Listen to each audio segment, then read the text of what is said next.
Hello friends, સ્વાગત છે તમારું ગુજરાતી રેસીપી કિચનની અંદર। આજે હું તમારી સાથે શેર કરીશ દહીંનું રાયતું બનાવવાની રેસીપી। તો આ દહીંનું રાયતું તમે ઘરે ખૂબ ઓછા સમયની અંદર આસાનીથી બનાવી શકો છો અને આ દહીંના રાયતાને તમે પુલાવ અને ખીચડી સાથે ખાઈ શકો છો। ચલો દહીંનું રાયતું બનાવવાનું શરૂ કરીએ। દહીંનું રાયતું બનાવવા માટે તમે આ જોઈ શકો છો, મેં અહીંયા એક બાઉલ લીધો છે। તો બાઉલની અંદર સૌથી પહેલા આપણે એક મોટી વાડકી જેટલું દહીં લઈશું। આ રીતે બાઉલની અંદર દહીં લઈ લીધા પછી દહીંને તમારે બરાબર ફેટી લેવાનું છે। તો આ રીતે દહીંને ફેટીને એકદમ સ્મૂથ બનાવી લેવાનું છે। આપણે અહીંયા દહીંને ફેટી લીધું છે। તો હવે આપણે દહીંનું રાયતું બનાવવા માટે દહીંની અંદર વેજીટેબલ ઉમેરીશું।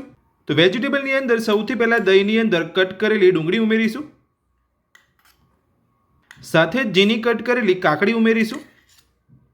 તો હું અહીંયા જે પણ વેજીટેબલ લઈ રહ્યો છું તેનું પ્રમાણ તમે તમારા ટેસ્ટ પ્રમાણે વધતું ઓછું કરી શકો છો।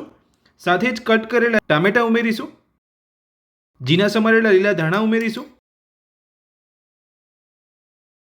સાથે જ અડધી ચમચી જેટલો શેકેલા જીરાનો પાવડર ઉમેરીશું। તો વેજીટેબલ ઉમેરી લીધા પછી મેં અહીંયા મસાલાની અંદર સૌથી પહેલાં શેકેલા જીરાનો પાવડર ઉમેર્યો છે। તો હવે આપણે તેની સાથે સ્વાદ પ્રમાણે મીઠું ઉમેરીશું।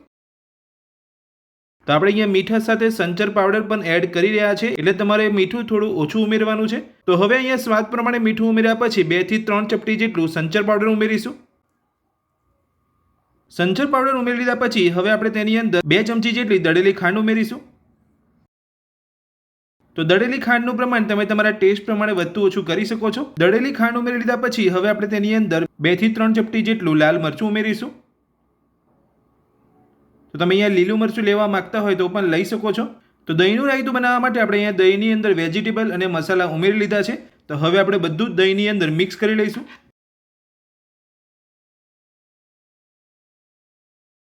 તો વેજીટેબલ અને મસાલા ઉમેરીને આપણે અહીંયા દહીંની અંદર સરસ મિક્સ કરી લીધા છે અને દહીંનું રાયતું બનીને આપણું તૈયાર છે।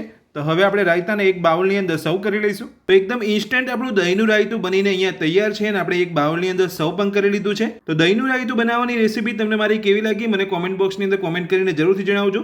આજનો વિડીયો પસંદ આવ્યો હોય તો વિડીયોને લાઇક કરજો, ચેનલને સબસ્ક્રાઇબ કરી રાખજો આ જ રીતની નવી રેસીપી મેળવવા માટે। Thank you.